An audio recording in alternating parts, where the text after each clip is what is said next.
Bien, chers frères, shalom.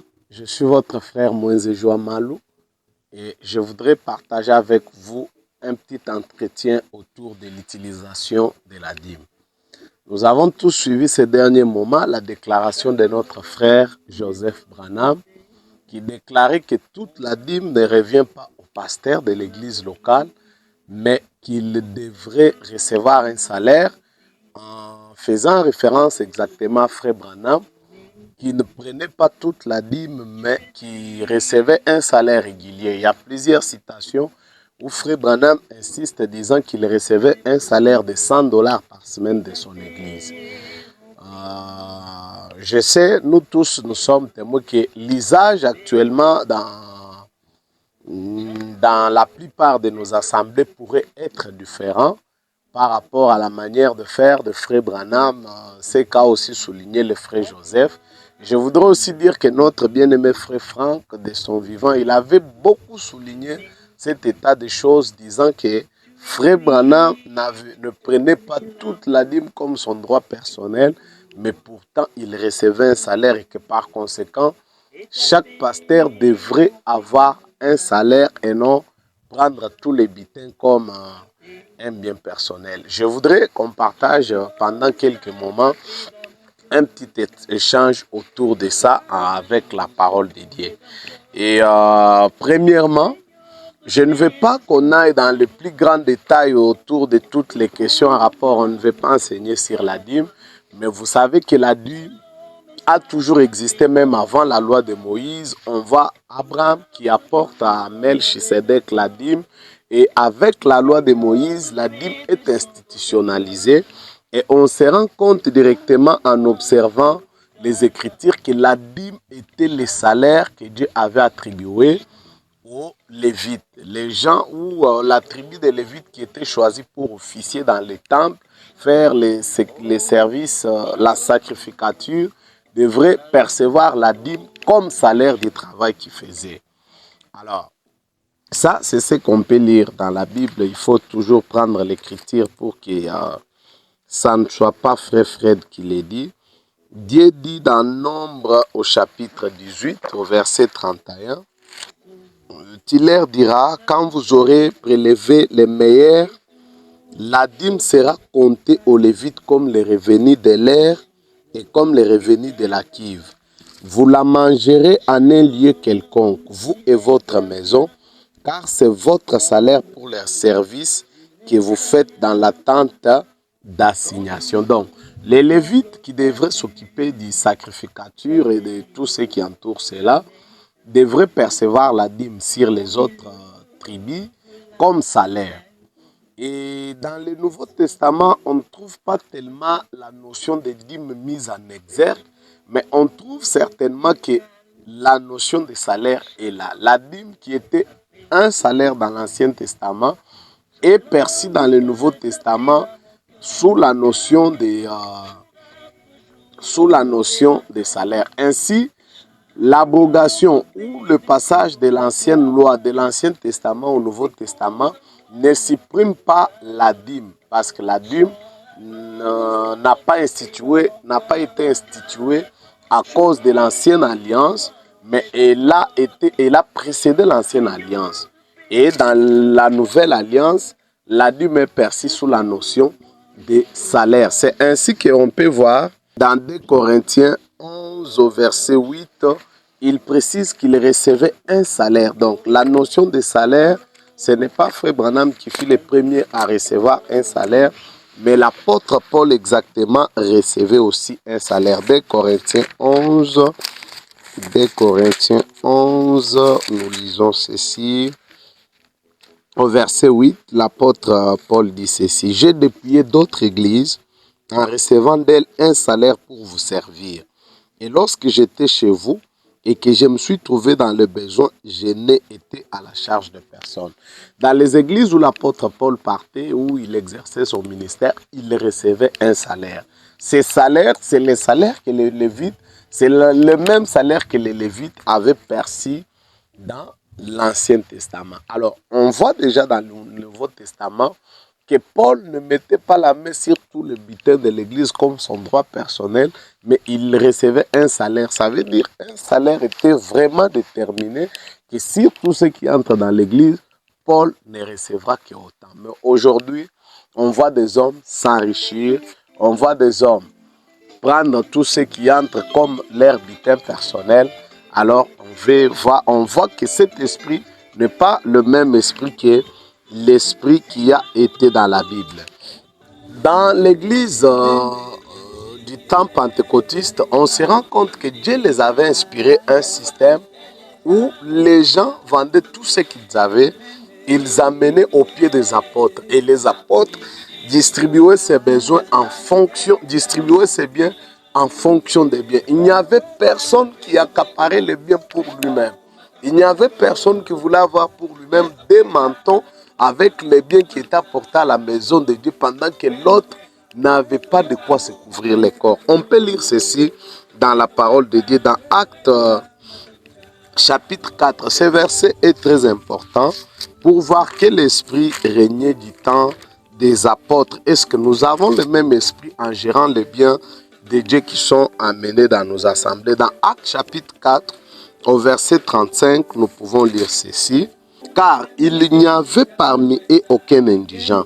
Tous ceux qui possédaient des champs ou des maisons les vendaient, apportaient le prix de ce qu'ils avaient vendu et les déposaient aux pieds des apôtres. Et l'on faisait des distributions à chacun selon qu'il en avait besoin. Vous voyez, au temps des apôtres, lorsque les gens apportaient tout ce qu'ils avaient aux pieds des apôtres, ils organisaient. Ils avaient tellement l'amour qu'ils organisaient ces biens selon les besoins de chacun. Ça veut dire, celui dont les besoins étaient satisfaits ne pouvait plus encore recevoir plus. On cherchait qui était dans le besoin, qui n'a pas reçu, qui manque pour qu'il reçoive. On ne voyait pas Pierre s'attribuer, Pierre qui a déjà 5 vestes, et lorsqu'il y a un nouveau dépôt, qui se lance pour aller encore prendre davantage. Non. Lorsque Pierre avait déjà 2 vestes et qu'il y avait de nouveaux entrées, Pierre se demandait, est-ce que Jacques a aussi sa veste? Est-ce que Philippe a aussi sa veste? Est-ce que telle personne a mangé? Voyez l'esprit qui régnait. Et la Bible nous dit que il faisait la distribution selon les besoins. On ne voyait personne qui s'enrichissait pendant que les autres s'appauvrissaient. Aujourd'hui, on a des gens, on a des pasteurs qui ont 5 parcelles achetées avec l'argent de l'église, pendant qu'il y a d'autres prédicateurs sur place qui n'ont même pas les moyens de payer les loyers de leur maison. Aujourd'hui, on a des pasteurs qui ont 5-6 véhicules, pendant que les autres n'ont même pas la possibilité d'avoir un vélo. Ça, c'est la cupidité. Ce n'est pas l'esprit de Dieu. Là où il y a l'esprit de Dieu agissant, là où il y a l'amour fraternel, personne ne doit s'enrichir avec l'argent de Dieu. Personne. La Bible dit, tout cela était distribué selon le besoin, au point qu'il n'y avait parmi eux aucun indigent. Mais aujourd'hui, comment une seule personne est devenue, peut vivre une vie à l'aise avec l'argent de Dieu pendant que les autres n'arrivent même pas à survivre? C'est très grave. Nous trouvons dans la Bible que cet esprit qui les avait animés était l'esprit qui avait animé depuis le temps où Dieu a fait tomber la manne. Lorsque Dieu a fait tomber la manne, tout a été organisé pour qu'il n'y ait personne qui ait un surplus de manne. Nous lisons ceci dans Exode chapitre 16. Et au verset 16, nous lisons ceci. Voici ce que l'Éternel a ordonné, que chacun de vous en ramasse ce qu'il faut pour sa nourriture. Un homère par tête. Donc, dans l'argent qui entre dans la maison de Dieu, Dieu veut que chacun reçoive ce qui est strictement nécessaire pour son besoin. Non pas pour l'opulence, non pas pour la sécurité personnelle, non. Dans l'argent de Dieu venant dans la maison de Dieu, chacun doit recevoir seulement ce qui est strictement nécessaire, tenant compte que les autres sont là. Voici ce que l'Éternel a ordonné, que chacun de vous ramasse ce qu'il faut pour sa nourriture. un homère par tête, suivant le nombre de vos personnes, chacun en prendra pour ceux qui sont dans sa tente. Les Israélites firent ainsi. Ils en ramassèrent les uns plus, les autres moins. Voilà les Israélites. Dieu a dit que chacun prenne seulement ce qui lui suffit. Mais ils se sont précipités, chacun voulant être celui qui a plus accumulé. Mais la Bible dit, on mesurait ensuite avec l'homère. Celui qui avait ramassé plus n'avait rien de trop, et celui qui avait ramassé moins n'en manquait pas. Chacun ramassait ce qu'il fallait pour sa nourriture. Voilà l'esprit que Dieu avait institué depuis cette époque. C'est que dans ce que Dieu donne, que personne ne cherche lui-même à avoir plus que les autres, mais que chacun ait seulement ce qui lui est suffisant, que les surplus soient utilisés aussi à fournir à celui qui n'en a pas. C'est cet esprit qui a conduit les disciples. C'est ainsi que les apôtres, depuis l'apôtre Paul, ils recevaient un salaire. C'était un système d'organisation qui pourvoyait ce que est le berger principal et les autres serviteurs dans la maison de Dieu, que chacun reçoive quelque chose de ce qui entre dans la maison de Dieu. C'est ainsi que Frère Branham ne recevait que $100 par semaine. Et le reste d'argent, il utilisait ça pour l'œuvre de Dieu. Comment aujourd'hui, une seule personne a des immeubles autour du monde entier, peut faire des voyages inutiles partout dans le monde entier, alors que d'autres personnes crèvent. La cupidité a pris place. La dîme n'est pas l'argent du pasteur. La dîme, c'est l'argent de Dieu. La dîme ne doit pas servir à l'enrichissement personnel. La dîme doit servir à pourvoir aux besoins de tous les serviteurs dans la maison de Dieu. En commençant par le berger principal, tous ses collaborateurs, les autres serviteurs dans la maison de Dieu, ils doivent recevoir quelque chose pour leur servir, pour leurs besoins. Et au-delà de ça, s'il y a un surplus, ça doit servir même. Frère Branham utilisait la dîme. Il a utilisé ça pour la construction de l'église. Il a utilisé ça pour soutenir les missions dans le monde.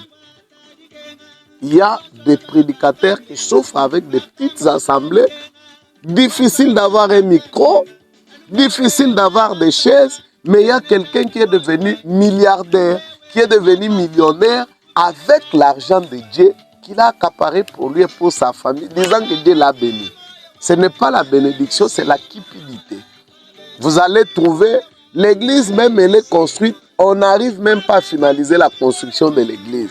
On n'arrive même pas à avoir l'argent pour acheter la parcelle pour l'église, mais l'homme qui s'appelle pasteur, lui a déjà acheté sa parcelle personnelle.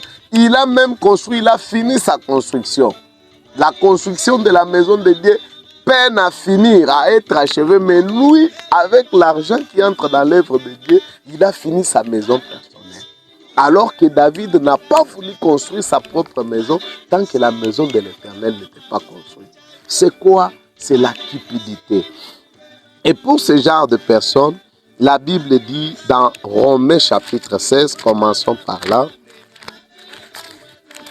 Romains 16.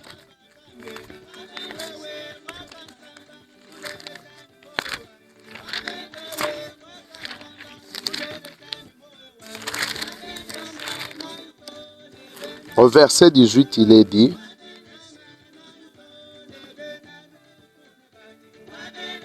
car de tels hommes ne servent point Christ notre Seigneur, mais leur propre ventre, et par de